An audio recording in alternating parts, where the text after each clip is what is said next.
తలలు వంచి ప్రార్థన చేసుకుందాం. ప్రార్థన. పరిశుద్ధుడైన తండ్రి, జీవాధిపతి అయిన యేసయ్యా, నీకు వందనాలు, స్తుతి, స్తోత్రం నాయనా.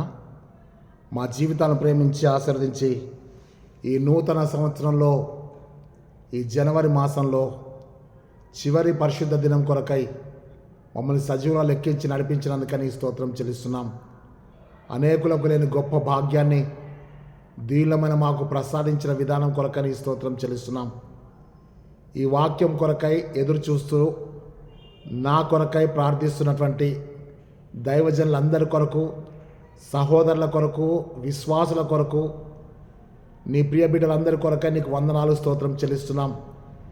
మేమేమై ఉన్నామో అది నీ కృప కనుక తండ్రి. ఈ వాక్య పరిచయ ద్వారా అనేక మంది దైవజనులు తమను తాము సిద్ధపరచుకోవడానికి, సంఘ క్షేమాభివృద్ధి కొరకు ఒక మంచి దైవ సందేశాన్ని అందించడానికి దీనమైన మమ్మల్ని ప్రభువా నీ పరిశుద్ధాత్మతో అభిషేకించి ఈ స్థితిని మాకు కల్పించిన విధానం కొరకు నీ స్తోత్రములు. నీ మాటలు జీవపు ఊటలు కనుక నీ జీవాత్మ చేత మా జీవితాలను జీవింపచేసి ఈ వాక్య సందేశం ద్వారా అనేకులను బలపరచుటకు మమ్మల్ని నీ పరిశుద్ధాత్మతో అభిషేకించి నడిపించమని, ఈ వాక్యంను శ్రద్ధగా విని శ్రద్ధగా తమను తాము సిద్ధపరచుకొనిచున్నటువంటి సేవకులందరిపై నీ పరిశుద్ధాత్మను కుమ్మరించి జీవవాక్యము చేత అనేకులను జీవింపచేయటకు నీ కృప దయచేయమని యేసుక్రీస్తు శక్తిగల నామమును బట్టి వేడుకొంచున్నాం తండ్రి, ఆమెన్. ప్రియమైనటువంటి దేవుని బిడ్డలారా, ప్రభువైన యేసుక్రీస్తు నామములో మీ అందరికీ కూడా శుభం తెలియజేస్తున్నాను. ఈరోజు మనము ఎఫ్ఎఫ్ అని తర్వాత 3వ ఆదివారంలోకి వచ్చేసాము. మన యొక్క అంశం ఏంటంటే unity in faith and action. Unity in faith and action. ఇక్కడ మనం చూసినట్టయితే విశ్వాసము మరియు క్రియలతో కూడిన ఐక్యత, లేకపోతే క్రియల యందు ఐక్యత అని చెప్పేసి వాడబడ్డది. దీనికి వ్రాయబడ్డటువంటి బైబిల్ పాఠాలను మీకు ఒకసారి చెప్తాను, దయచేసి రాసుకోనండి.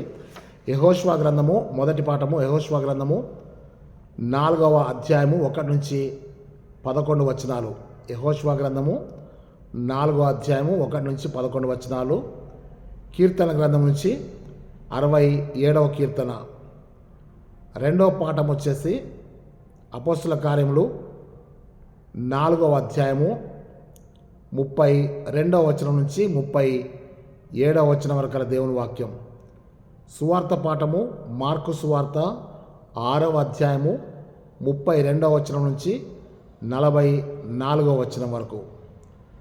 ఈ యొక్క 4 బైబుల్ పాఠాలు మాత్రమే కాక బైబుల్ గ్రంథంలో అనేక విషయాల్ని మనం క్రోడీకరించుకొని మళ్ళీ మీకు ఒకసారి జ్ఞాపకం చేస్తాను. ఇది ప్రసంగం కాదు, ప్రసంగానికి అవుట్లైన్స్. అంటే మీరు చేయబోయే ప్రసంగానికి, మీరు సిద్ధపరచుకునేటువంటి ప్రసంగానికి ఇవి కొన్ని పాయింట్లు మీకు దేవుని యొక్క ఆత్మచేత మీరు సిద్ధపడడానికి ఒక క్రమశిక్షణ కొరకై దేవుడు నాకు ఇచ్చిన భారాన్ని బట్టి మీతో పంచుకోగలుగుతున్నాను. రెండవ విషయం ఏంటంటే రెఫరెన్సులు కొన్ని ఎక్కువైపోయినాయి అని అన్నారు. దేవుని స్తోత్రం. మీరు అన్నీ, నేను చెప్పిన రెఫరెన్స్లు అన్నీ కూడా మీరు చెప్పాలనేమి రూల్ లేదు. తర్వాత నేను 7 పాయింట్లు చెప్పాను కాబట్టి మీరు తప్పకుండా 7 పాయింట్లు చెప్పమని నేను మీకు చెప్పట్లేదు. మీ సమయాన్ని బట్టి, మీ సందర్భాన్ని బట్టి మీరు 3 పాయింట్లు చెప్పినా ఓకే, 5 పాయింట్లు చెప్పినా ఓకే, 7 పాయింట్లు చెప్పినా ఓకే. కారణం ఏంటంటే మీ సంఘముల యొక్క పరిస్థితి సేవకులుగా మీకు మాత్రమే తెలుసు, నాకు తెలియదు. నేనేం చెప్తానంటే నెంబర్ 7 బిలాంగ్స్ టు గాడ్. 7 అనే సంఖ్య దేవుంది కాబట్టి దేవుడు నాకు ఇచ్చిన కృప చొప్పున నేను 7 అనేటువంటి అంకెను కేంద్రంగా తీసుకొని ప్రతిసారి కూడా మీకు 7 పాయింట్స్ చెప్పడం జరుగుతుంది ప్రియులారా. కాబట్టి దైవజనులు మీరు ప్రార్థన చేయండి, అర్థం చేసుకోండి. మీరు ఎన్ని పాయింట్లకు సిద్ధపడ్డా సంఘాన్ని దేవుడు మీకు అప్పగించాడు కనుక, మీ సంఘానికి ఆహారం పెట్టేటువంటి జీవాహారం పెట్టే బాధ్యత మీది కనుక, మీ సంఘ పరిస్థితిని బట్టి మీరు ఎన్ని పాయింట్లు చెప్పినా అది దేవునికి మహిమ కలుగును గాక, సంఘానికి మీకు ఆశీర్వాదంగా ఉంటుంది గాక. ఇంకోటి ఏంటంటే రెఫరెన్స్లు కొన్ని ఎక్కువైనాయి అని చెప్పారు. దేవుని స్తోత్రం.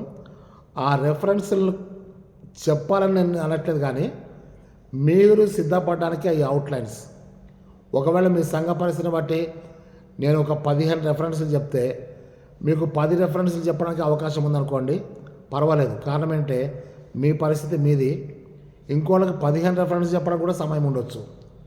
సో వాళ్ళందరినీ కూడా నేను దృష్టిలో పెట్టుకొని ఈ వాక్యాన్ని, ఈ యొక్క సందేశాన్ని మీ ముందు ఉంచుతున్నాను కనుక దయచేసి ఓపికతో మీరేం చేయాలంటే సబ్స్క్రైబ్ చేయండి, బెల్ బటన్ నొక్కండి. తర్వాత మీరు ఈ వాక్యాన్ని అనేకులకు షేర్ చేయండి. ఎందుకంటే నా ద్వారా దేవుడు మిమ్మల్ని ఎట్లా బలపరుస్తాడో మీ ద్వారా ఇంకా అనేక మంది దైవజనులను దేవుడు బలపరుస్తాడని చెప్పి జ్ఞాపకం చేసుకొని ఈ వాక్య సందేశాల్ని మీ సహోదరులతో కూడా పంచుకోవాల్సిన ప్రేమతో మనవి చేస్తున్నాను. ఈరోజు మన అంశం ఏంటంటే విశ్వాసము మరియు క్రియల యందు ఐక్యత. క్రియ అనే మాటకి పర్యాపదం ఏంటంటే పనులు. క్రియల యందు అంటే పనుల యందు. ఈ పనుల యందు మనం ఏం చేయాలంటే విశ్వాసముతో ఐక్యతతో ఈ పనులను పూర్తి చేయాలి. ఎప్పుడైనా మనం గుర్తు చేసుకుందాం, ఒక పని మొదలుపెట్టినప్పుడు విశ్వాసంతోనే మొదలు పెడతాం మనం. అవునా? కరెక్టేనా? మీరు అర్థం చేసుకోండి. ఒక ఇల్లు కట్టాలని చెప్పేసి అనుకుంటాం, విశ్వాసముతో ప్రార్థనతో మనం ఆ పనిని ప్రారంభిస్తాం. ఒక దేవాలయాన్ని కట్టాలనుకోండి, ఏం చేస్తాం? మనం ముందు శంకుస్థాపన చేసి పునాది రాయేసి విశ్వాసంతో ప్రార్థనతో ఆ పనిని ప్రారంభిస్తాం. అంటే విశ్వాసము మరియు క్రియల యందు ఐక్యత. అంటే క్రియల యందు ఐక్యత అంటే ఫెయిత్ ఇన్ యాక్షన్ కదా, యూనిటీ ఇన్ యాక్షన్ కదా.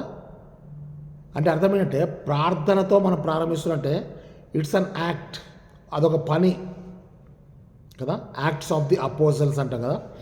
యాక్ట్స్ ఆఫ్ ది అపోజల్స్ అంటే అర్థం ఏంటి? అపోస్తలుల కార్యములు. ఇక్కడ కూడా ఏంటంటే క్రియల యందు ఐక్యత కలిగి ఉండాలి. ఒకసారి నేను మీకు జ్ఞాపకం చేస్తానంటే మనకు బాగా కన్నత వచ్చినటువంటి వాక్యం ఏంటంటే ఐక్యత అనే మాట వినబడగానే 133 కీర్తన సహోదరుల ఐక్యత కలిగి ఉంచుట ఎంత మేలు ఎంత మనోహరం అని. ఓకే కదా. ఇక్కడ ఏంటంటే విశ్వాసం నందు విశ్వాసము అనగా మరియు క్రియల యందు ఐక్యత. విశ్వాసము మరియు క్రియల యందు ఐక్యత అని చెప్పాడు కదా. మొట్టమొదటిగా నేను మీకు ఏం చెప్తానంటే విశ్వాసం గురించి ఒక 10 నిమిషాలు మీకు వాక్యాన్ని చెప్పి ఆ 7 పాయింట్లు మీకు వివరించి ముగిస్తాను. ఓకే కదా. మొట్టమొదట మనం ఏం చేద్దామంటే విశ్వాసం గురించి కొన్ని విషయాలు నేర్చుకుందాం.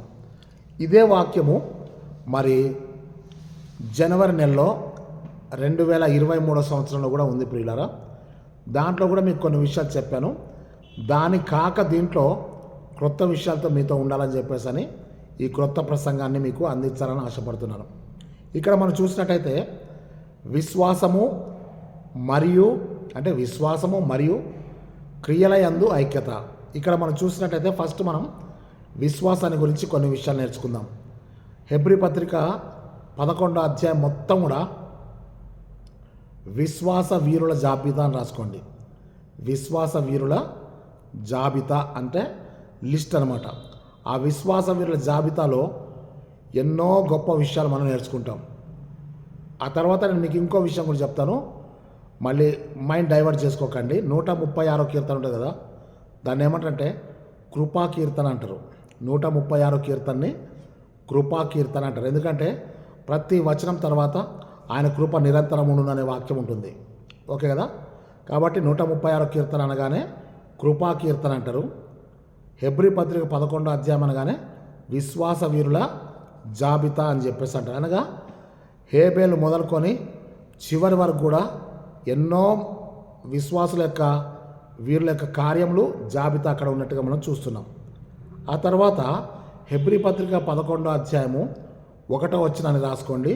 హెబ్రీ పత్రిక 11వ అధ్యాయము 6వ వచనాన్ని రాసుకోండి. హెబ్రీ పత్రిక 12వ అధ్యాయము 2వ వచనాన్ని రాసుకోండి. ఈ 3 వచనాలు నేను మీకు చెప్తాను. మొదట మనకేముంటుందంటే విశ్వాసం కర్తయు దాన్ని కొనసాగించుకోవడానికి యేసు వైపు చూస్తూ మన ఎదుట ఉంచబడిన పందెంలో ఓపికతో పరిగెత్తమని హెబ్రీ పత్రిక 12వ అధ్యాయం 2వ వచనంలో ఉంటుంది. మనం ఏదైతే విశ్వాసం అనుకుంటున్నామో ఆ విశ్వాసంలో కర్త ఎవరంటే ప్రభువైన యేసుక్రీస్తు అని జ్ఞాపకం చేసుకుందాం. ఈ విశ్వాసమున కర్త యేసు ప్రభు అయితే మరి వినుట వలన విశ్వాసం కలుగును కదా. రోమపత్రిక 10వ అధ్యాయము 17వ వచనం. వినుట వలన విశ్వాసం కలుగును, వినుట యేసును గూర్చిన మాట వలన కలుగునని చెప్పేసి ఉంటుంది. ఇది రోమపత్రిక 10:17. ఆ తర్వాత మనం చూసినట్టయితే అసలు విశ్వాసం అంటే ఏంటి అనేది మనం చూస్తే హెబ్రీ పత్రిక 11:1 ఏమంటే, విశ్వాసము అనున్నది నిరీక్షించబడి వాటి యొక్క నిజస్వరూపమును అదృశ్యమైనవి ఉన్నవి అనుటకు రుజువునై ఉన్నది అంటాడు. అదృశ్యమైనవి ఉన్నవి అనడానికి రుజువై ఉన్నదని చెప్తున్నాడు. అంటే దాని అర్థం ఏంటంటే, అదృశ్యమైనవి అంటే కంటికి కనబడనివి, అవి ఉన్నవి అని చెప్పి విశ్వసించడమే, నమ్మడమే విశ్వాసం. విశ్వాసానికి పర్యాయపదం ఏంటంటే నమ్మకము అని చెప్పి అర్థం. మనం ఏ పని చేసినా కానీ విశ్వాసంతో చేస్తాం కదా. విశ్వాసం లేకుండా దేవునికి ఇష్టడై ఉంటా అసాధ్యం అని హెబ్రీ పత్రిక 11వ అధ్యాయము 6వ వచనం రాయబడ్డది. హెబ్రీ 11:6. ఇందాక నేను మీకు హెబ్రీ 11:1 చెప్పాను. విశ్వాసం అన్నది నిరీక్షించబడి వాటి యొక్క నిజస్వరూపమును అదృశ్యమైన ఉన్నవంటకు నిర్వచనం కదా, అంటకు రుజువునై ఉన్నదని చెప్పేస్తున్నాడు. అది విశ్వాసం యొక్క నిరీక్షణ, విశ్వాసం యొక్క నిర్వచనం. కానీ 11వ అధ్యాయం 6వ వచనం చెప్తుంటే, without faith we cannot please God. విశ్వాసం లేకుండా దేవునికి ఇష్టడంట అసాధ్యము. దేవుని యొద్దకు వచ్చేవాడు దేవుడు ఉన్నాడనియు తను అడుగు వారికి దయచేవాడనియు నమ్మవారని కదా అంటాడు కదా. భార్య భర్త మీద నమ్మకం, భర్త భార్య మీద నమ్మకం, పిల్లలు తల్లిదండ్రుల మీద నమ్మకం, సంఘము దైవజనుడి మీద నమ్మకం, దైవజనుడు దేవుని మీద నమ్మకం. ఇవన్నీ మనం జ్ఞాపకం చేసుకుంటే మనందరినీ కూడా దేవుడు విశ్వాసంలో ప్రతి క్షణం నడిపిస్తున్నాడు.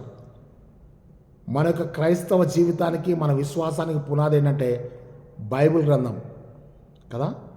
బైబిల్ గ్రంథంలో ఏదైతే చెప్తుందో అది మనం విశ్వసిస్తున్నాం. అనగా మన విశ్వాసమునకు ప్రమాణము, మన విశ్వాసానికి ప్రమాణం ఏంటంటే బైబిల్ గ్రంథం. బైబిల్ గ్రంథాన్ని అనుసరిస్తూ బైబిల్ గ్రంథంలో వ్రాయబడినటువంటి విషయాలు మనము విశ్వసిస్తూ మనము పొందబోయేటువంటి పరలోక రాజ్యం కొరకు మనం పునాదులు వేసుకుంటున్నాం. ఇక్కడ మనం జాగ్రత్త చూసినట్టయితే విశ్వాసము అనున్నది నిరీక్షించబడి వాటి యొక్క నిజస్వరూపం. విశ్వాసం లేకుండా దేవునికి ఇష్టం అసాధ్యము. విశ్వాసమును కర్త యేసుక్రీస్తు.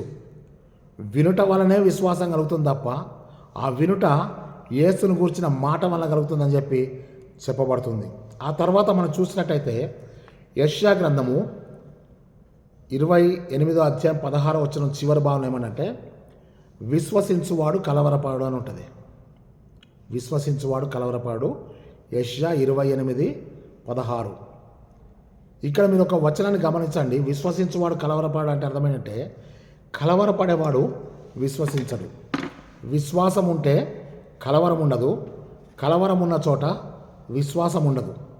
దాని అర్థమేంటంటే యోహాను సువార్త 14వ అధ్యాయము 1వ వచనంలో యేసయ్య ఒక మాట చెప్తాడంటే, మీ హృదయములను కలవరపడనీయకుడి, దేవుని యందు విశ్వాసం ఉంచుతున్నారు, నా యందును విశ్వాసం ఉంచండి, నా తండ్రి ఇంట అనేక నివాసములు కలవు, లేని ఎడల నేను మీతో చెప్తా అంటాడు. నేను మరలా వచ్చి మిమ్మల్ని నేను ఉండు స్థలం తీసుకెళ్తా అంటే పొందబోయే వాటిని గురించి నిరీక్షించడమే విశ్వాసం. ఇప్పుడు యేసయ్య ఏం చెప్పంటే, నా తండ్రి ఇంట అనేక నివాసములు కలవు అన్నాడు. అవి అదృశ్యమైనవి, కానీ మనం నమ్ముతున్నాం అవి ఉన్నవంటకు విశ్వాసము రుజువై ఉన్నది. కాబట్టి ఇక్కడ ఏం చెప్తా అంటే ఆ అదృశ్యమైన ఉన్నవంటానికి రుజువు ఏంటంటే విశ్వాసమే. విశ్వసించువాడు కలవరపడు, కలవరపడేవాడు విశ్వాసంలో ఉండడు. విశ్వాసం ఉంటే కలవరం ఉండదు, కలవరం ఉన్న చోట విశ్వాసం ఉండదు. కాబట్టి యేసయ్య యోహాను 14 చెప్తాడు, మీ హృదయంను కలవరపడనీయకుడి, దేవుని యందు విశ్వాసం ఉంచున్నారు, నా యందు కూడా విశ్వాసం ఉంచండి అన్నాడు. ఎందుకంటే విశ్వాసం ఉంటే కలవరం ఉండదు, కలవరం ఉంటే విశ్వాసం ఉండదు. నెక్స్ట్ పాయింట్లో మనం చూస్తే హబక్కు గ్రంథము 2వ అధ్యాయము 4వ వచనంలో మనం చూస్తే just man shall live by faith, నీతిమంతుడు విశ్వాస మూలంగా బ్రతుకును అని చెప్పేసి అన్నాడు. విశ్వసించువాడు కలవరపాడు అనేది యెషయా 28:16 అయితే, నీతిమంతుడు విశ్వాస మూలంగా బ్రతుకును అని చెప్పి హబక్కు 2:4 రాస్తున్నాడు. యాకోబు పత్రిక 5వ అధ్యాయం 16వ వచనాన్ని మీరు చూసినట్టయితే, యాకోబు 5:16లో విశ్వాస సహితమైన ప్రార్థన రోగిని స్వస్థపరచును. విశ్వాస సహితమైన ప్రార్థన ఆ రోగిని స్వస్థపరుస్తున్నాడు. ప్రార్థనకి ఎంత శక్తి ఉందంటే రోగిని స్వస్థపరిచేటువంటి స్వస్థత ఉంది. అవునా? ఇక్కడ విశ్వాస సహితమైన ప్రార్థన అంటే విశ్వాస సహితమైన ప్రార్థన ఉంది, విశ్వాస రహితమైన ప్రార్థన కూడా ఉంది. విశ్వాస సహితమైన ప్రార్థన ఏంటంటే ఆ విశ్వాసం ద్వారా రోగిని స్వస్థపరుస్తున్నాడు. విశ్వాస రహితమైన ప్రార్థన అంటే ప్రార్థన చేస్తున్నాడు కానీ నాకెందుకో నమ్మబుద్ధి కావట్లేదు అంటాం. ప్రార్థన చేశాడు కానీ నాకెందుకో నమ్మబుద్ధి కావట్లేదు, నాకు నమ్మకం లేదు అంటే అర్థం ఏంటి? అది విశ్వాస రహితమైన ప్రార్థన అంటే విశ్వాసము లేని ప్రార్థన. కాబట్టి ఇక్కడ ఏం చెప్తాంటే విశ్వాస సహితమైన ప్రార్థన రోగిని స్వస్థపరచును. కాబట్టి లూకా సువార్తలో, మార్కు సువార్తలో 5వ అధ్యాయము 34వ వచనం, మార్కు సువార్త 5వ అధ్యాయము 34వ వచనంలో, కుమారి నీ విశ్వాసము నిన్ను స్వస్థపరచను, సమాధానం గల దానివై పొమ్మని చెప్తున్నాడు. నీ విశ్వాసము నిన్ను స్వస్థపరుస్తుంది. విశ్వాస సహితమైన ప్రార్థన రోగిని స్వస్థపరుస్తుంది. ఆ తర్వాత లూకా సువార్త 7వ అధ్యాయము 50వ వచనంలో మనం చూసినట్టయితే, పాపాత్ములైన స్త్రీతో ప్రభు చెప్తున్న మాట ఏంటంటే, అమ్మా నీ విశ్వాసము నిన్ను రక్షించను, సమాధానం గల దానివై పొమ్మన్నాడు. నీ విశ్వాసము నిన్ను రక్షించను కదా. ఆమె విస్తారంగా ప్రేమించను కనుక 47వ వచనంలో చెప్తాడు, 7:47 ఆమె విస్తారంగా ప్రేమించను కనుక ఆమె విస్తారమైన పాపములు క్షమించబడను అని చెప్పిన తర్వాత 50వ వచనంలో చెప్తాడంటే, నీ విశ్వాసము నిన్ను రక్షించను, సమాధానం గల దానివై పొమ్మన్నాడు. విశ్వాసము స్వస్థపరుస్తుంది, విశ్వాసము నిన్ను రక్షిస్తుంది. ఆ తర్వాత మనం చూసినట్టయితే విశ్వాసం అనేది దేంతో పోల్చబడ్డది అంటే, విశ్వాసం అనేది నెంబర్ 1 మనం చూస్తున్నాం ఆవగింజతో పోల్చబడ్డది. అది ఎక్కడ ఉంటుందంటే లూకా సువార్తలో 17వ అధ్యాయము 6వ వచనంలో ఉంటుంది. అక్కడ మనం చూస్తే లూకా సువార్త 17:6లో ఆవగింజంత విశ్వాసం ఉంటే గొప్ప కార్యాలు జరుగుతాయని చెప్పి యేసయ్య చెప్పాడు. ఆవగింజంత విశ్వాసము గొప్ప కార్యాలు జరుగుతాయి. కానీ ఆవగింజంత విశ్వాసానికి ఎంత పవర్ ఉందో అల్ప విశ్వాసం వల్ల కూడా దేవుని కార్యాలు జరగవు. అది అక్కడెక్కడ చెప్తా అంటే మార్కు సువార్త 6వ అధ్యాయము 5వ వచనంలో మనం చూస్తే, మార్కు సువార్త 6వ అధ్యాయం 5వ వచనంలో వారి అవిశ్వాసం వలన దేవుడు అక్కడ ఏ కార్యాన్ని కూడా చేయలేకపోతున్నాడు.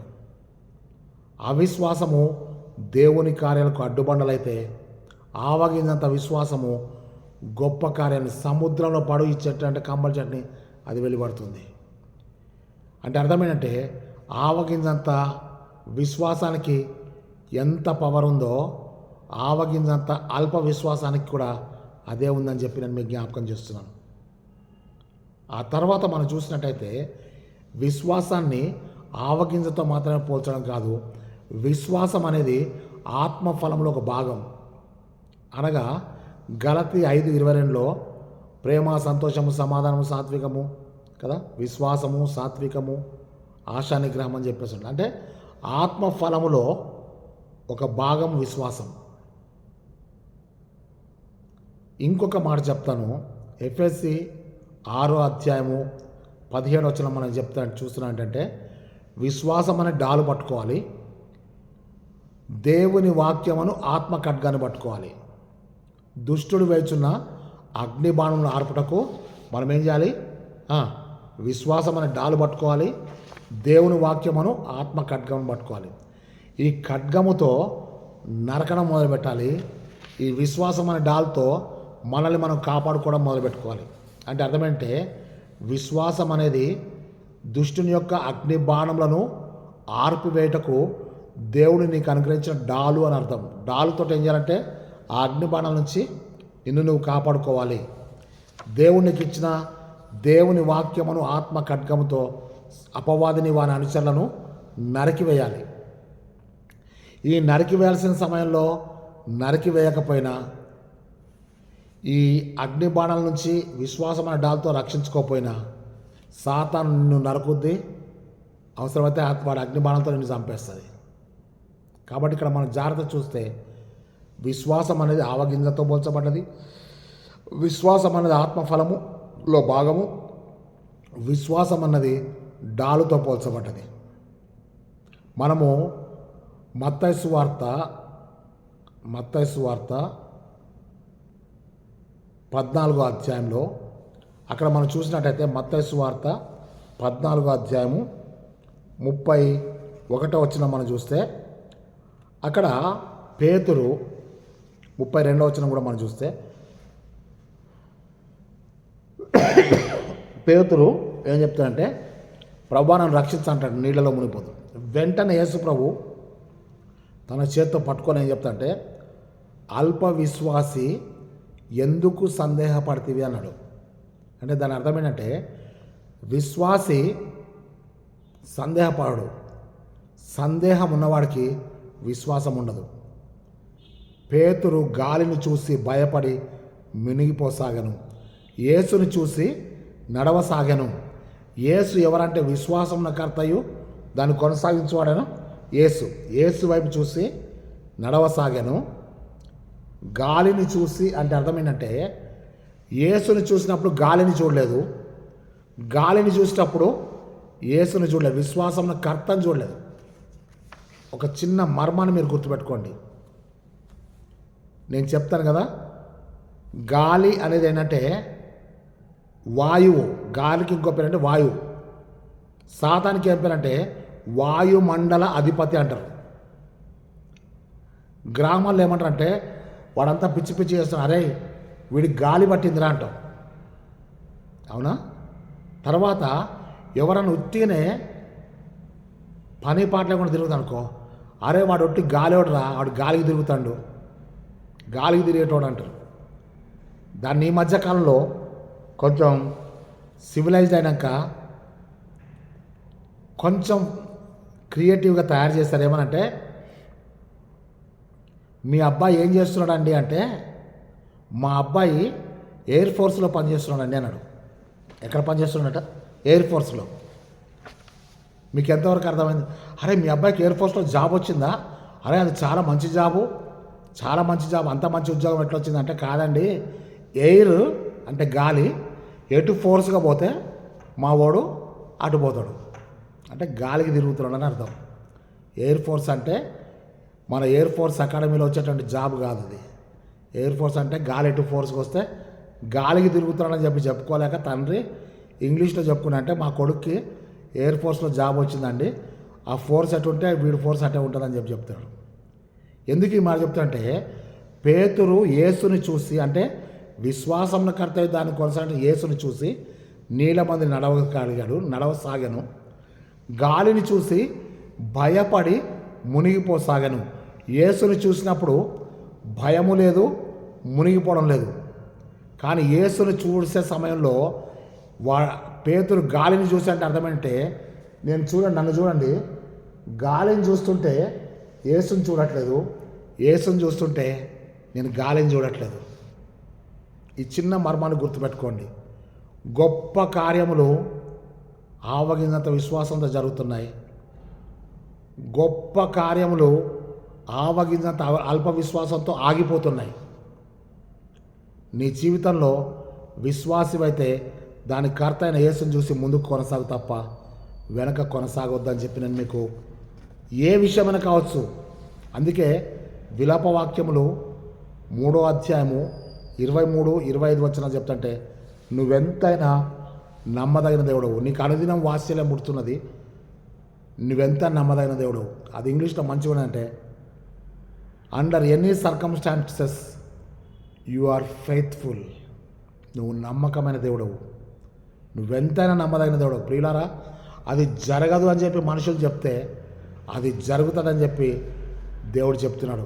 దేవునికి అసాధ్యమైనది ఏదైనా ఉన్నదా అని చెప్పి ఆదికాండము 18వ అధ్యాయం 17వ వచనం చెప్తాడు. దేవునికి అసాధ్యమైనది ఏది కూడా లేదు ప్రియులారా. మనుషులకు అసాధ్యమే, కానీ దేవునికి సమస్తము సాధ్యమనే వాక్యం మనకు తెలుసు. ఈరోజు దేవుడు నీకు నాకు చెప్తుంటే, విశ్వాసమున కర్తయ్య దాన్ని కొనసాగించబడిన యేసు వైపు చూడాలని చెప్పి ఇక్కడ మనం చూస్తున్నాం. విశ్వాసము మరియు కదా క్రియల యందు ఐక్యత. ప్రతి విశ్వాసికి ఉండే గొప్ప లక్ష్యం అంటే వినుట. వినుట కూడా యేసుని గురించి వినుట. ఎప్పుడైతే వినుట వస్తుందో ఐక్యత వస్తుంది. ఇప్పుడు నేను మీకు 7 పాయింట్లు చెప్తాను. మొదటి పాయింట్ ఏంటంటే, ఎర్ర సముద్రమును దాటేటప్పుడు మోషే దేవుని మాట విన్నాడు. యోర్దాన్ ఈ ఎర్ర సముద్రంలో ఏం చెప్తానంటే, ఎర్ర సముద్రం దాటేటప్పుడు నిర్గమకాండము 14వ అధ్యాయం 15వ వచనంలో, చెప్పు మోషే నీ ప్రజలైనటువంటి ఇశ్రాయేలుకి చెప్పు, సాగిపోవుడి అని చెప్పు, సాగిపోవుడి అని చెప్పు, నీ కర్ర చాపు, చలో. దేవుడు ఎంత చక్కగా చెప్తాంటే సాగిపోవుడి అని చెప్పి చెప్తున్నాడు. ఆ ఎర్ర సముద్రాన్ని దేవుడు 22వ వచనం వరకు పాయలుగా చేస్తే వారందరూ కూడా సాగిపోయినట్టుగా మనం చూస్తున్నాం. దేవుని కార్యములు క్రియలు జరుగుతున్నప్పుడు దేవుడు నాకు ఈ మాట చెప్పాడని మోషే విశ్వసించాడు. మోషే చెప్పిన మాట దేవుడు చెప్పాడని ప్రజలు విశ్వసించారు. విశ్వాసము మరియు క్రియల యందు ఐక్యత. విశ్వాసం ఉంచారు, క్రియల యందు అంటే ఎర్ర సముద్రాన్ని దాటి వెళ్ళిపోయారు. పిల్లలు నడిచారు, యవనస్తులు నడిచారు, స్త్రీలు నడిచారు, పశువులు, పెద్దలు, గోత్రాలు అందరూ నడిచి వెళ్ళిపోయారు. అంతే. వాళ్ళందరూ ఒక కార్యంలో ఐక్యత కలిగి దేవుని కార్యం అని చెప్పి విశ్వసించి ముందుకు వెళ్ళిపోయారు. ఇది పాయింట్ నెంబర్ 1. పాయింట్ నెంబర్ 1 ఏం రాస్తారంటే, ఎర్ర సముద్రము దాటిపోవటంలో విశ్వాసము మరియు క్రియల యందు ఐక్యత. లేదా ఇంకా రాసుకుంటా అంటే, మోషే కాలంలో విశ్వాసము మరియు క్రియల యందు ఐక్యత. నెంబర్ 2 మనం చూసినట్టయితే అక్కడ యెహోషువ కాలంలో, ఇందాక మోషే కాలంలో పాయింట్ నెంబర్ 1, యెహోషువ కాలంలో విశ్వాసము మరియు క్రియల యందు ఐక్యత. మన పాఠ్య భాగాల్లో మొదటి బైబిల్ పాఠంలో యోర్దాన్ నది దాటిపోయిన సమయంలో యాజకులు ఎప్పుడైతే ఆ యొక్క యోర్దాన్ నదిని వారి పాదములు తాకినాయో, ఎక్కడైతే యోర్దాన్ నది 2గా చీలిపోయిందో ఆ చీలిపోయినటువంటి భాగంలో 12 గోత్రాల వాళ్ళు 12 రాళ్ళు తీసుకొచ్చి అక్కడ పెడుతున్నారు. 12 రాళ్ళు 12 గోత్రాల సూచన అయితే, 12 రాళ్ళు ఒక్క దగ్గర పెడుతున్నంటే, ఒకే స్థలంలో పెడుతున్నంటే అది ఐక్యత గుర్తు. తీసుకొచ్చి పెడుతున్నారంటే అర్థం ఏంటంటే, ఆ రాళ్ళు ఇంతకుముందు ఒక్క దగ్గర ఉన్న రాళ్ళు కాదు, వేరు స్థలాల్లో రాళ్ళని వాళ్ళు తీసుకొచ్చి ఒక్క దగ్గర రాశిగా పెట్టారంటే అర్థం ఏంటంటే అది ఐక్యత గుర్తు. ఎవరి రాళ్ళు వాళ్ళు పట్టుకొస్తున్నారంటే అది క్రియకు గుర్తు కదా. క్రియల యందు ఐక్యత. ఎవరి క్రియల యందు? దేవుని క్రియల యందు. దేవుడు యెహోషువకు చెప్పాడు. యెహోషువ 12 గోత్రాల వాళ్ళకి చెప్పాడు. ఈ 12 గోత్రాల వాళ్ళు ఆ 12 రాళ్ళని తీసుకొచ్చి అక్కడ పెట్టారు. ఇందాక మనం మొదటి పాయింట్లో ఇంకొక పాయింట్ కూడా రాసుకోవచ్చు ప్రియులారా. హెబ్రీ పత్రిక 11వ అధ్యాయము 29వ వచనాన్ని మీరు మొదటి పాయింట్లో రాసుకోండి. హెబ్రీ పత్రిక 11:29. ఓకేనా? ఎర్ర సముద్రం దాటేటప్పుడు వాళ్ళు విశ్వాసంతో దాటినట్టుగా మనం అక్కడ చూస్తున్నాం. ఇక్కడ మనం చూస్తే యోర్దాన్ నది దాటేటప్పుడు సమయంలో చూస్తే ఈ 12 రాళ్ళు అక్కడ ఒక దగ్గర రాశిగా పోశారు కదా. మన పిల్లలు, మన కుమారులు ఈ రాళ్ళ కుప్ప ఏంటి అని అడిగితే అప్పుడు మనం చెప్పాలంటే ఇది ఆనవాలు, దిస్ ఈజ్ ద సైన్, ఇది ఒక సూచన. ఏంటి ఆ సూచన అని అంటే అక్కడ స్పష్టంగా చెప్తున్న మాట ఏంటంటే, ఇదిగో మన పితరులు యోర్దాను దాటి వెళ్ళేటప్పుడు యాజకుల పాదములు, మందసం మోసుకొని వెళ్తున్న యాజకుల పాదములు తగిలినప్పుడు ఈ యోర్దాన్ 2గా చీలింది. అది దేవుని కార్యము. దేవుని కార్యములో విశ్వాసుల యొక్క ఐక్యత ఉంది. అక్కడ ఎర్ర సముద్రం పాయలుగా చేయడము దేవుని కార్యము. అందులో దైవజనుని పాత్ర ఉంది, ఐక్యత ఉంది. ఇజ్రాయేల్ యొక్క ఐక్యత ఉంది. అందుకే చెప్తాడు విశ్వాసము క్రియలందు ఐక్యత. ఎర్ర సముద్రము దేవుని కార్యం పాయలుగా చీలిస్తే దాంట్లో నడిచిపోయే క్రియ విశ్వాసంతో అయితే అది ఐక్యతతో కూడిన పని. ఎర్ర సముద్రం దాటినప్పుడు వాళ్ళు ఐక్యతతో విశ్వాసంతో ముందుకు వెళ్ళారు. యెహోషువ కాలంలో యోర్దాన్ నది దాటిపోతూ వాళ్ళు ఐక్యత ఉన్నారు. ఆ ఐక్యత రాబో తరంలో వాళ్ళకి సూచనగా ఉండాలని చెప్పి అక్కడ 12 గోత్రంలో వాళ్ళు 12 రాళ్ళు తీసుకొచ్చి అక్కడ పెట్టినట్టుగా మనం చూస్తున్నాం. వాక్యం చెప్పడది నేటికి అవి అక్కడ ఉన్నాయనంటే దాని అర్థం ఏంటంటే 2020 సంగతి చెప్పట్లేదు. యెహోషువ గ్రంథం రాసే సమయానికి ఆ రాళ్ళు అక్కడ ఉన్నాయని చెప్పి దాని అర్థం. ఓకే కదా? అక్కడ మనం జాగ్రత్త చూసినట్టయితే క్రియలయందు ఐక్యత కలిగారు కాబట్టి వారు ఒక తరం వారు మరి ఒక తరం వారి యొక్క నీ క్రియలను కొనియాడతారని చెప్పి 145వ కీర్తన 2-3 వచనాలు ఉంటుంది. కీర్తనలు కదా, రాజువైన నా దేవా నిన్ను గణపరిచిన కీర్తనలు ఉండేవంటే ఒక తరం వారు మరి ఒక తరం వారి యొక్క నీ క్రియలను కొనియాడుదురు అని చెప్పి చెప్తున్నాడు అక్కడ. కాబట్టి రెండో పాయింట్ ఏంటంటే యోర్దాన్ నది దాటడంలో యెహోషువ కాలంలో విశ్వాసము మరియు క్రియలయందు ఐక్యత. క్రియ దేవుని కార్యమైతే మన ఐక్యత దాన్ని కొనసాగిస్తుందని చెప్పి నేను మీకు జ్ఞాపకం చేస్తున్నాను. మూడవ పాయింట్ వచ్చేసి యెహోషువ కాలంలో యెరికోను జయించారు. బూరలను ఊది యెరికో పట్టణాన్ని గోడలు కూడా మరి ప్రాకార గోడలు కూలిపోయినట్టుగా మనం చూస్తున్నాం. అది ఎక్కడ ఉంటుందంటే యెహోషువ గ్రంథము 6వ అధ్యాయము 20వ వచనంలో ఉంటుంది. వారు ఆ బూరలను ఊదినప్పుడు ఆ యెరికో గోడలు కూలిపోయినట్టుగా మనం చూస్తున్నాం. వాళ్ళు ఎవరి యందు విశ్వాసం ఉంచారంటే దేవుని యందు విశ్వాసం ఉంచారు. విశ్వాసముతో ఆ క్రియను ఐక్యతతో జరిపించారు. విశ్వాసము మరియు క్రియలయందు ఐక్యత అంటే వారి విశ్వాసం ఎంత ఉందంటే ఇది కూడా హెబ్రీ పత్రిక 11వ అధ్యాయము 30వ వచనం చెప్తున్నాడు. హెబ్రీ 11:30లో ఈ యెరికో పట్టణాన్ని బూరధ్వనులతో కూలగొట్టినప్పుడు విశ్వాసంతో వాళ్ళు ఆ కార్యం చేశారు.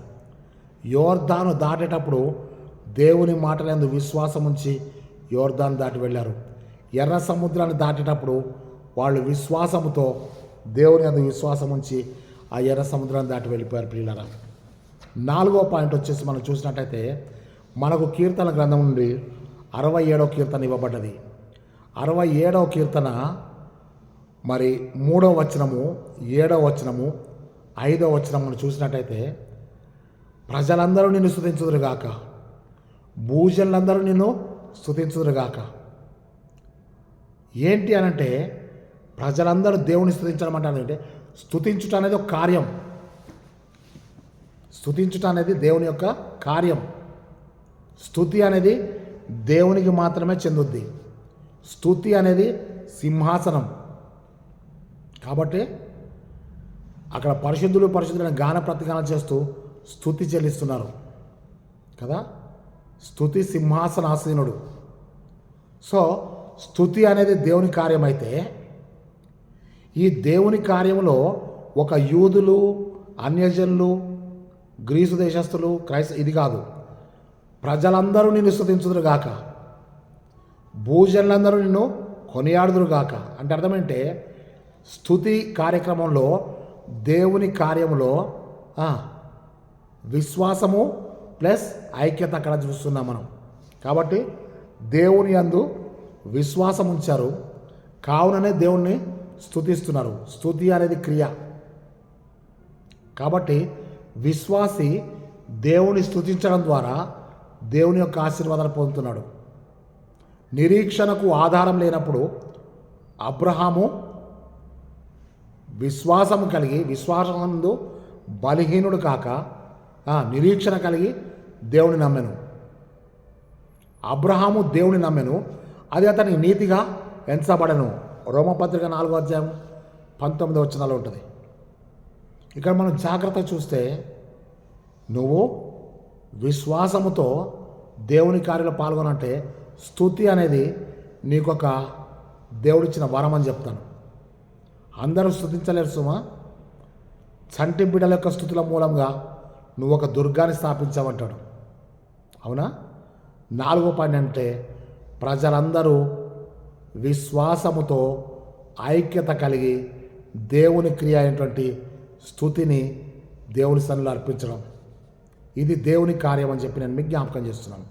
నెంబర్ 5 వచ్చేసి యేసు ప్రభు కాలంలో, ఇందా నేనేం చెప్పాను, మోషే కాలంలో, యెహోషువ కాలంలో కదా, కీర్తనల గ్రంథంలో, ఆ తర్వాత యేసు ప్రభు కాలంలో అనగా సువార్త పాఠంలో మార్కు సువార్త 6వ అధ్యాయంలో మనం అక్కడ చూసినట్టయితే ఆయన ఆ జనసమూహం చూసి వారి యందు కనికరపడి వారు కాపరి లేని గొర్రెల వలె చెదరిపోయారని చెప్పేసి అని వేదన పడుతున్నాడు.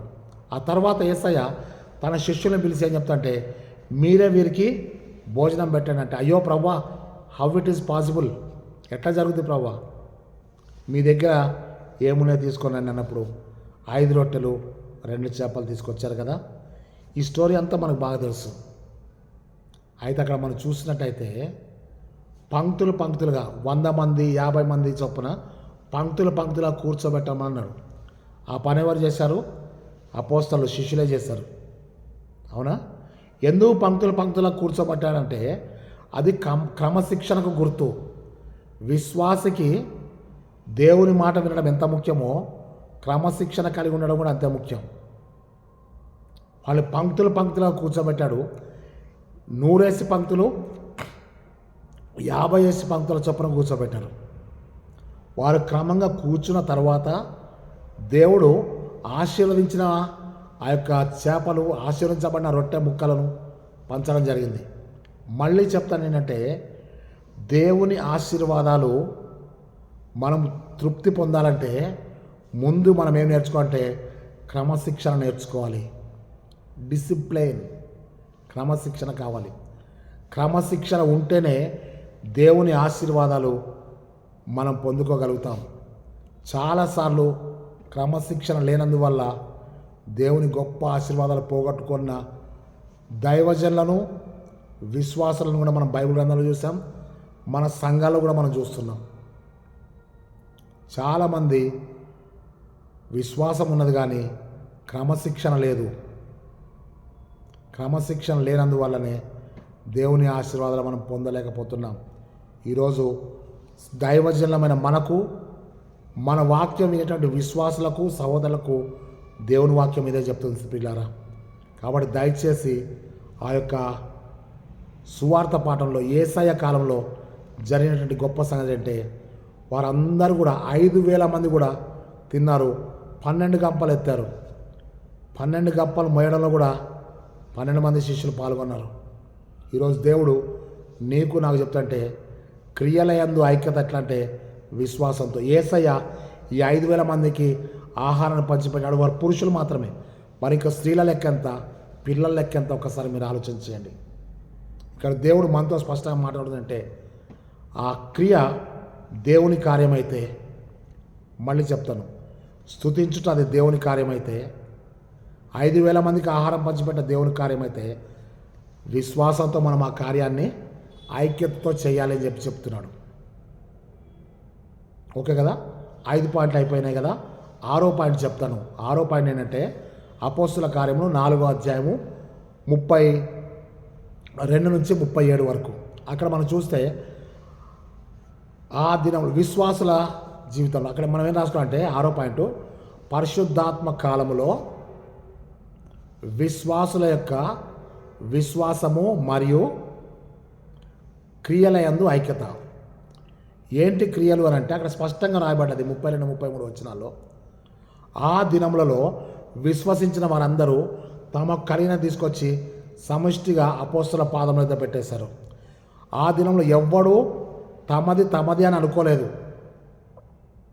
ప్రతి వాడికి వాని అక్కర కొలది పంచిపెట్టారు. 34, 35లో ఆ దినములలో ఎవరికి ఏమీ కొదవ కాలేదు. ఇది మీకు ఇంతకుముందు ఒకసారి చెప్పాను. ఏం చెప్తానంటే ఆ దినంలో ఎవరికి కూడా తక్కువ కాలేదంటే సంతృప్తిగా అందరూ విశ్వసించిన వారు అందరూ కూడా ఏక మనసుతో ప్రార్థన చేస్తున్నారు. తనకు కలిగింది సమిష్టిగా ఉంచుకున్నారు. అంటే అర్థమైందంటే 3 విషయాలు నేను మీకు జ్ఞాపకం చేస్తాను. ఏదేని తోటలో సమృద్ధిగా ఉంది, సమృద్ధి అనేది ఉంది. ఏది తక్కువ లేదు ఏదేని తోటలో. అపోస్తల కాలంలో, పరిశుద్ధాత్మ కాలంలో మరి అపోస్తలు విశ్వాసులందరూ కలిసి దేవుని యందు నిరీక్షణ కలిగి బ్రతుకుతున్న సమయంలో ప్రతి వారు తమ కలిగి తీసుకొచ్చి అక్కడ పెట్టినప్పుడు వాళ్ళలో ఎవరికీ తక్కువ కాలేదు. అంటే సమృద్ధి ఉన్నది. 3వది, దేవుని రాజ్యంలో ఆకలి ఉండదు, దప్పిక ఉండదు. కాబట్టి అక్కడ సమృద్ధి ఉన్నది. మళ్ళీ చెప్తాను, ఏదేని తోటలో సమృద్ధి ఉన్నది. పరిశుద్ధాత్మ కాలంలో ఆ విశ్వాసుల జీవితంలో సమృద్ధి ఉన్నది. వారి కుటుంబాలు సమృద్ధి ఉన్నది. ఎవరికి తక్కువ లేదు. నెక్స్ట్ పరలోక రాజ్యంలో అక్కడ ఆకలి ఉండదు, దప్పిక ఉండదు. అక్కడ సమృద్ధి ఉన్నది. ఇప్పుడు పరిశుద్ధాత్మ కాలంలో ప్రతి వాళ్ళు కూడా దేవుని కార్యంలో ఐక్యత కలిగి ఉన్నారు. కాబట్టే ఎవడు తమది అని అనుకోలేదు. అన్నీ తీసుకొచ్చారు, అపోస్తల పాదముల దగ్గర పెట్టారు. వారు అక్కర కొలది పంచిపెట్టారు. అందరికీ సమృద్ధి వచ్చింది. అంత మంచి సమృద్ధి కలిగే సమయంలోనే సాతానుగాడు వాడి కార్యం వాడు చేస్తున్నాడు. గుర్తుపెట్టుకోండి ప్రియ దేవుని బిడ్డారా, దేవుని కార్యం ఎక్కడైతే దేవుడు చేస్తున్నాడో సాతానుగాడు సైతాన్ కార్యం అక్కడ చేస్తాడు. నేను మీకు ఇంతకుముందు ఒక ఉదాహరణ చెప్పాను. దేవుడు సూర్యగోళాన్ని చేశాడు, దేవుడు చంద్రగోళాన్ని చేశాడు, దేవుడు భూగోళాన్ని చేశాడు. ఈ గోళాలన్నీ కూడా దేవుడు చేస్తూ ఉంటే సాతాన్ గాడు చూస్తున్నాడు. చూస్తూ చూస్తూ చూస్తూ చూస్తూ దేవా నువ్వు ఇన్ని గోళాలు తయారు చేస్తున్నావు కదా, నువ్వు నాకు ఒక పర్మిషన్ ఇస్తే నేను కూడా ఒక గోళాన్ని తయారు చేద్దాం అనుకుంటాను అన్నాడట. అంటే దేవుడు సరే అన్నంటే సాతాన్ గాడు ఏం చేశాడంటే గందరగోళం చేశాడట. అన్ని గోళాలు దేవుడు తయారు చేస్తే గందరగోళం ఎవరు చేశారంటే సాతాన్ గాడు చేశాడు. మీకు మంచిగా అర్థమైంది అనుకుంటా. భార్యాభర్తల మధ్యలో గందరగోళం ఉన్నది అంటే అది సాతాను చేసిందే. పిల్లలకి తల్లిదండ్రుల మధ్యలో గందరగోళం, ఓకేనా. సంఘానికి అయ్యగార్లకి ఈ మధ్య ఒకటే వీడియో రీల్స్ పెడుతున్నారు, ఒకటే కొట్లాటలు. అది పరిశుద్ధ స్థలం అని లేదు, అతి పరిశుద్ధ స్థలం అని లేదు, ఆలయం అన్నటువంటి ఆలోచన కూడా లేదు. ఒకటే రోలింగ్ వీడియోస్. ఆ స్క్రోలింగ్ అండ్ ఆ రోలింగ్ వీడియోస్ మీరు చూడండి ఎంత వైరల్ అవుతున్నాయో. ఎక్కడదా గందరగోళం అంటే సాతాను చేసిన గందరగోళం.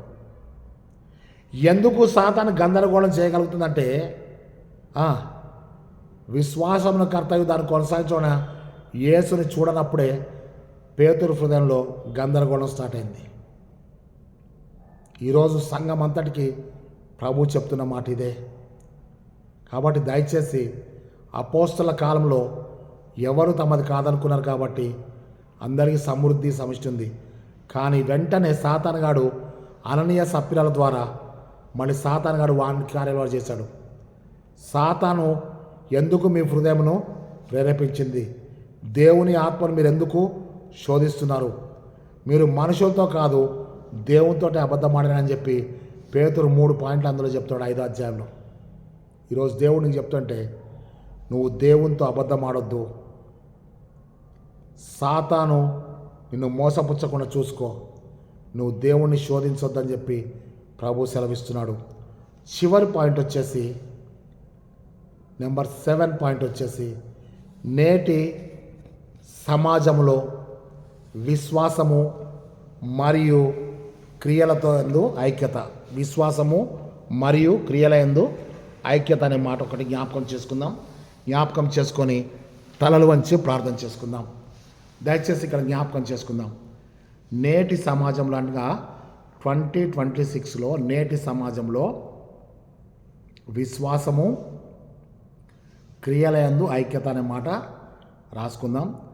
దానికి ద బెస్ట్ ఎగ్జాంపుల్ ఏంటంటే church of south India, CSI church. ఎందుకు సిఎస్ఐ చర్చ్ అంటే నేను సిఎస్ఐ పాస్టర్ని కాబట్టి నేను చెప్పట్లేదు. సిఎస్ఐ యేసుపాదమయ్య గారు పుట్టక ముందే ఉన్నది.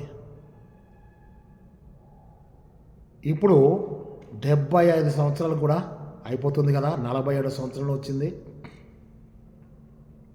ఇక్కడ మనం స్పష్టంగా చూసినట్టయితే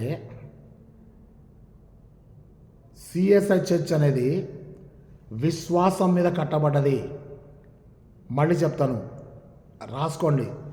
number 1 Anglican church, Anglican denomination. Presbyterian church, మూడవది కాంగ్రిగేషనల్ చర్చ్.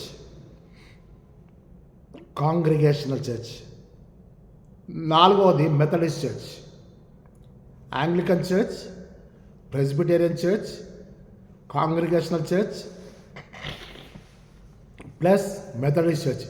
ఈ 4 చర్చెస్ యొక్క ఐక్యత ఈ 2026 సంగతి చెప్తున్నాను. ఈ 4 చర్చెస్ కూడా ఒక్క వాక్యాన్ని కట్టుబడ్డాయి.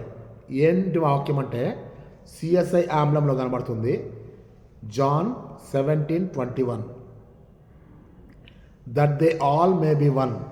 అక్కడ ఏం రాయబడ్డదంటే నీవు నేను ఏకమైనట్టు ఈ వాక్యమందు విశ్వాసం ఉంచిన వారు కూడా ఏకమై ఉండవాలని నేను ప్రార్థిస్తున్నాను అంటాడు. That they all may be one. Oneness is unity. అందరూ కూడా ఈ 4 డినామినేషన్ చర్చెస్ అన్ని కూడా కలిసి ఒక్క విశ్వాసానికి వచ్చి క్రియల యందు ఐక్యత కలిగి ఉన్నారు. అందుకే ఈ అంశాన్ని జనవరి మాసంలో పెట్టారు. ఏంటి క్రియల యందు ఐక్యత అంటే, మీరు నమ్ముతారో లేదో ప్రియులారా, మొత్తము 24 అధ్యక్ష మండలాల్లో ఎన్ని సంఘాలు ఎన్ని గ్రామాలు ఉన్నాయో, ఎంతమంది విశ్వాసులు ఉన్నారో వారందరూ కూడా ఎఫిఫనీ తర్వాత 3వ ఆదివారం అనే ప్రార్థన చేస్తారు. అంటే యూనిటీ కదా, ఇన్ ఫెయిత్ అండ్ యాక్షన్. క్రియలలో విశ్వాసాన్ని కనపరుస్తున్నారు.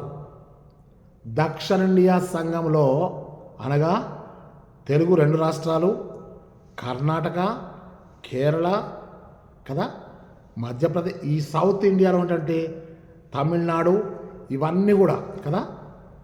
మన సినోడ్ ఆఫీస్ వచ్చేసి సిఎస్ఐ సినోడ్ ఆఫీస్ తమిళనాడు మెడ్రాస్లో ఉంది, చెన్నైలో. అవునా? ఇక్కడ మనం చూస్తే ఇన్ని వందల సంఘాలు ఏం చేస్తున్నాయి? విశ్వాసమునందు అనగా తండ్రి కుమారుడు పరిశుద్ధాత్మైన యేసుక్రీస్తునందు విశ్వాసం ఉంచి ఒకే విశ్వాసముతో దక్షిణ భారత సంఘం మొత్తం కూడా నడిపించబడుతుంది. ఇది ఒక్క డినామినేషన్ కాదు, 4 డినామినేషన్ల యొక్క విశ్వాసము ఒక్క విశ్వాసంగా మార్చబడి ఒక సంఘమై ఉంది. దీని తర్వాత church of north India, CNI churches ఉన్నాయి. ఇది దేనికి సూచన అంటే ఈ 2026 సంవత్సరంలో విశ్వాసము మరియు క్రియలయందు ఐక్యతకు the best and the first example in the world, ప్రపంచంలో సిఎస్ఐ చర్చ్. ఒకటి మాత్రం నేను చెప్తాను, దీన్ని ఎవరు విమర్శించకండి. కొట్లాటలు, రాజకీయాలు అవి మళ్ళీ చెప్తాను. తండ్రి కాలంలో, మోషే కాలంలో రాజకీయాలు ఉన్నాయి. యేసు ప్రభు కాలంలో రాజకీయాలుండి రాజకీయాలతో యేసయ్యను సిలువ వేసి చంపేశారు. పరిశుద్ధాత్మ కాలంలో, అపోస్తల కాలంలో రాజకీయాలు ఉన్నాయి. ఆ రాజకీయాలతో అందరినీ హతసాక్షులు చేసి సంఘాన్ని హింసించారు. ఈ 2026లో కూడా రాజకీయాలు ఉన్నాయి. మళ్ళీ చెప్తాను, దేవుని కార్యాలు జరుగుతున్నాయి, సాతాను క్రియలు జరుగుతున్నాయి. పొలము ఒక్కటే, గోధుమలు పెరుగుతున్నాయి, గురుగులు పెరుగుతున్నాయి. ఆ యజమానుడు చెప్తాడు, రెండింటిని కలిసి ఎదగనియండి అన్నాడు. దానికి నువ్వు నేను బాధపడి విమర్శ చేయాల్సిన అవసరం లేదు. సిఎస్ఐ చర్చ్ గురించి మీరు కాదు, నేను కాదు, ఎవరు కూడా విమర్శ చేయకండి. ఎందుకంటే అది దేవుని చేత కట్టబడ్డ సంఘం. That they all may be one.